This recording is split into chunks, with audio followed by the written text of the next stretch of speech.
மங்கள விசேஷத்திற்கும் முதல் பொருள். இது ஒரு சிறந்த மருந்து பொருளாகவும் விளங்கி வருகிறது. மேலும் உணவுப் பொருட்களில் நிறம் சுவை கூட்டியாகவும் மஞ்சள் பங்காற்றி வருகிறது. நாங்களும் பிறகு துன்ப வேளைகளில் அவர்களுக்கு ஆறுதல் அளிக்கும் நல் மருந்து பொருளாக வாழ வரம் வேண்டி மஞ்சளை உமக்கு சமர்ப்பிக்கின்றோம்.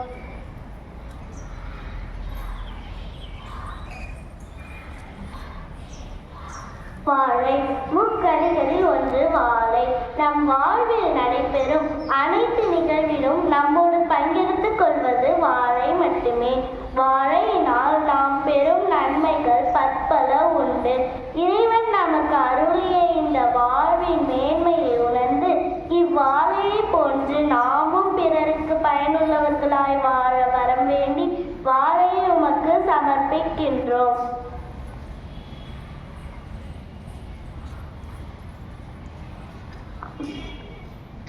கரும்பு. புல்லினத்தை சார்ந்த ஒரு தாவரம் தான் கரும்பு. கரும்பை நாம் முழுமையாக உண்ண முடியாவிட்டாலும் அதன் சாற்றின் சுவையை நம் நாவையெல்லாம் கட்டி போடுகிறது. கரும்பின் சுவையை விரும்பாதவர் எவரும் இல்லை. நம்மிடம் உள்ள தீய பழக்கங்களை தற்செயலாக புறந்தள்ளி நல்ல சுவை தரும் சாராக நல்ல பண்புகளோடு வாழ வரம் வேண்டி கரும்பினை உமக்கு சமர்ப்பிக்கின்றோம்.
தித்திக்கும் பொங்கல் திருநாளில் பச்சை மாவிலை தோரணங்களும் மஞ்சள் குத்தும் சிங்கரும்பும் வீட்டில் கட்டி அழகூட்டி மண்மனம் மாறா அன்பாட்டு எத்திக்கும் தமிழர் கொண்டாட கைமகள் நடந்து வந்தாளே அப்பா சீருடன் ஆய்மை வாழ்வில் சுடர்விட நல்ல சிறக்க தமிழ் மொழி எங்கும் தழைக்க எங்கள் தலைமுறை செழிக்க சுற்றமுடன் மகிழ்ந்து கொண்டாடும் நன்றி விழாவே பொங்கல் விழா. பொங்கலோ பொங்கல், பொங்கலோ பொங்கல்.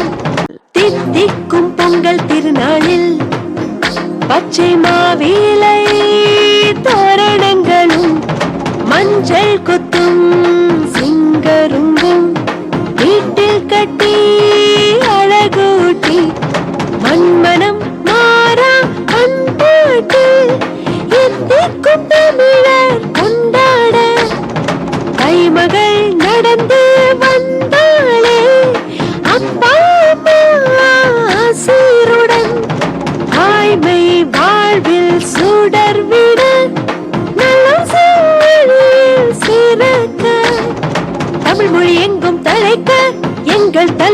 சிரிக்க சுற்றமுடன் மகிழ்ந்து கொண்டாடும் நன்றி விழாவே பொங்கல் விழா. பொங்கலோ பொங்கல், பொங்கலோ பொங்கல். தித்திக்கும் பொங்கல் திருநாளில் பச்சை மாவிலை தோரணங்களும் மஞ்சள் கொத்தும் சிங்கரும்பும் வீட்டில் கட்டி அழகூட்டி மண்மனம் மாறா பண்பாட்டு எத்திக்கும் தமிழர் கொண்டாட கைமகள் நடந்து வந்தாளே அப்பா அம்மா ஆசீருடன் ஆய்மை வாழ்வில் சுடர்விட நல்ல சூழலில் சிறக்க தமிழ் மொழி எங்கும் தழைக்க எங்கள் தலைமுறை செழிக்க சுற்றமுடன் மகிழ்ந்து கொண்டு